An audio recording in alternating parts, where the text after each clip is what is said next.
From the PEP Radio newsroom, this is the daily news for April 24th, 2026. These are the stories we are covering at this hour.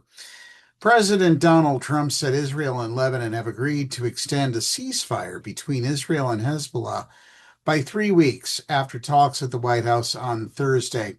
Trump said the meeting between the Israeli and Lebanese ambassadors to the United States went very well.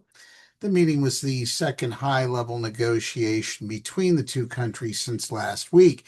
The initial 10-day ceasefire, which took effect last Friday, had been due to expire on Monday.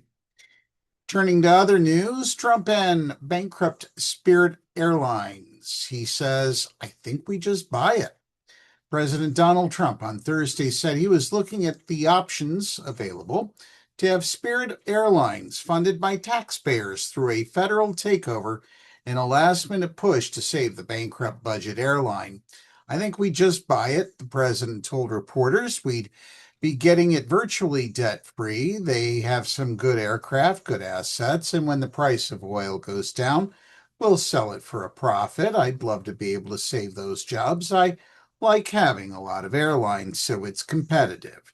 His comments come as the airline has faced years of significant losses in addition to a recent spike in fuel prices, in part caused by the U.S.'s ongoing conflict with Iran.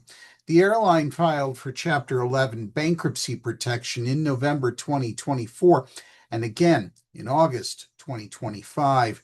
Trump first floated the idea on Tuesday when he suggested in an interview with CNBC that the federal government could provide a lifeline to the company.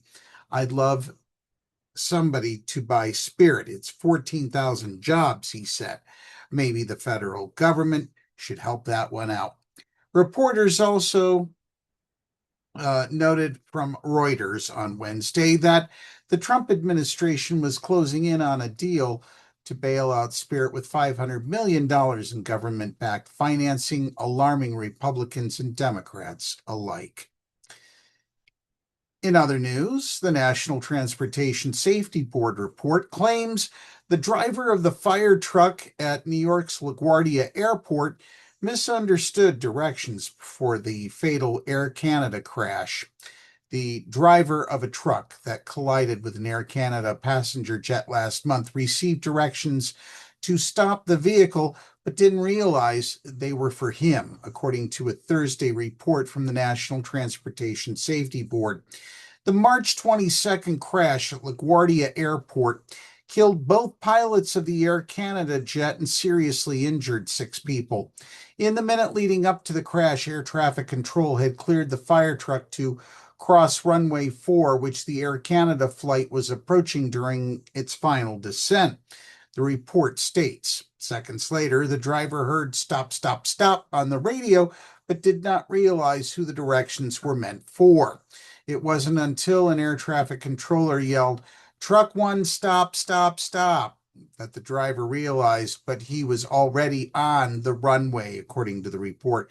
The driver told investigators that as the vehicle turned left, he saw the airplane's light on the runway, the report states. And we close with this news from Pennsylvania. Pennsylvania's ban on state Medicaid dollars paying for low-income people's abortion care is unconstitutional, a state appellate court ruled Monday. In a 4-3 decision, Commonwealth Court said the state's ban on these public dollars paying for abortions violates the Pennsylvania Constitution's Equal Rights Amendment and equal protection provisions beyond any genuine dispute of fact. The case could still be appealed up to the state Supreme Court. It was brought by 7 reproductive health providers who had argued, among other things, that patients have a fundamental right to make their own reproductive decisions.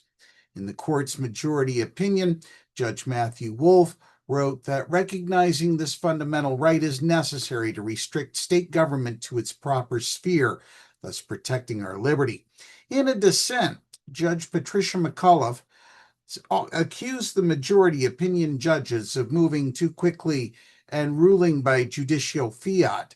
and said they are creating a new fundamental right that has no definition, no contours, no practical applicability, and no textual support. The case has already followed a complicated path up and down Pennsylvania's appellate courts.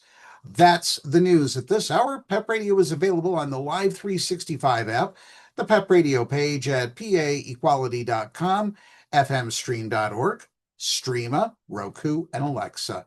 Up next, we have the Meadville area weather forecast here on PEP Radio.